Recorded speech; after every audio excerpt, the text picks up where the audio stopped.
บนโซเชียลแชร์ว่าสรุปกินไข่ไก่ได้มากกว่า1ฟองต่อวันคนอายุไม่เกิน50กินได้วันละ6ฟองพร้อมแนะ10คุณประโยชน์ของไข่ไก่ชัวร์เหรอ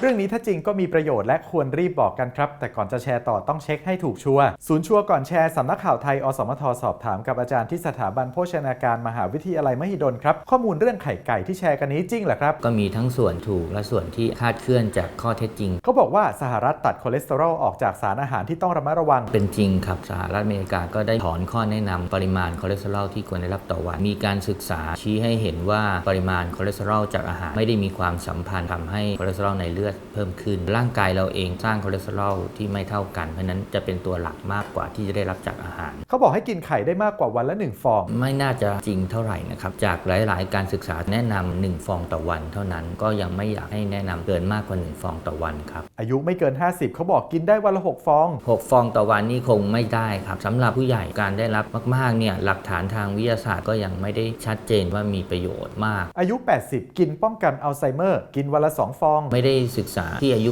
80ขึ้นไปจริงๆศึกษาในผู้ใหญ่60ขึ้นไปเขาศึกษาแค่ประมาณ1ฟองต่อวันเท่านั้นเองที่ช่วยในเรื่องการบำรุงสมองเรื่องป้องกันอัลไซเมอร์ส่วน10คุณประโยชน์ไข่ไก่ที่เขาแชร์1กินไข่ป้องกันโรคจอประสาทตาเสื่อมก็เป็นจริงครับไข่แดงเนี่ยเป็นตัวหลักที่มีคาร์โรทีนอยด์2ไข่ทำให้เป็นต้อกระจกน้อยลงก็มีส่วนจริงนะครับพบว่ามีลูทีนมีซีเซนทีนที่ช่วยบำรุงสายตา3ไข่อุดมด้วยโปรตีนคุณภาพดีอันนี้ก็เป็นจริงครับตัวไข่เองเป็นแหล่งโปรตีนที่ดีแนะนำให้บริโภคทุกเพศวัย4มีผลวิจัยพบกินไข่ช่วยป้องกันเลือดจับตัวเป็นก้อนจากหลักฐานทางวิชาการยังไม่เห็นเชิงประจักษ์ชัดเจนครับ5ไข่เป็นแหล่งโคลีน1ฟองมีถึง300ไมโครกรัมเป็นจริงนะครับไข่มีโคลีนแต่ปริมาณที่กล่าวอ้างเนี่ยเกินจริงเป็นนิดนึง1ฟองเนี่ยน่าจะมีประมาณแค่170นะครับไม่ถึง300มิลลิกรัม6ไขมันในไข่คุณภาพดีแบบอิ่มตัวน้อยก็เป็นจริงครับไข่เองมีกรดไขมันอิ่มตัวน้อยกว่ากรดไขมันไม่อิ่มตัว7กินไข่วันละ2ฟองประจำอาจช่วยให้ไขมันดีขึ้นส่วนใหญ่ศึกษากันที่1ฟองต่อวันข้อนี้เน้นไปที่2ฟองซึ่งอาจจะมากเกินจริงไปนิดนึง8เป็นอาหารชนิดเดียวที่เป็นแหล่งวิตามินดีธรรมชาติไม่จริงครับวิตามินดี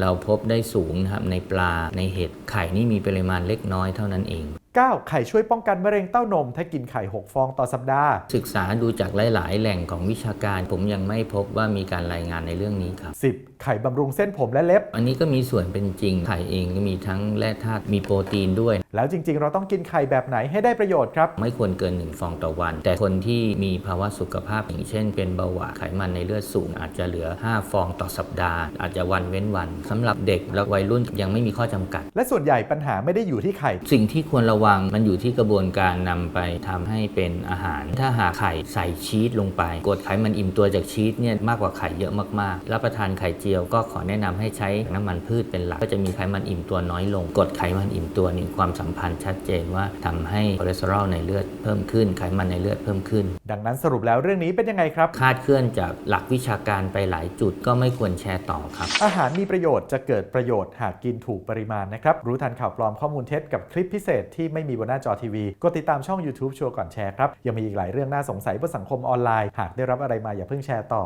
ร่วมตรวจสอบไปด้วยกันกับชัวร์ก่อนแชร์ได้รับข่าวสารอะไรมาให้ฟังหูไว้หูนะคะคิดก่อนแชทค่ะสนับสนุนโดยกองทุนพัฒนาสื่อปลอดภัยและสร้างสรรค์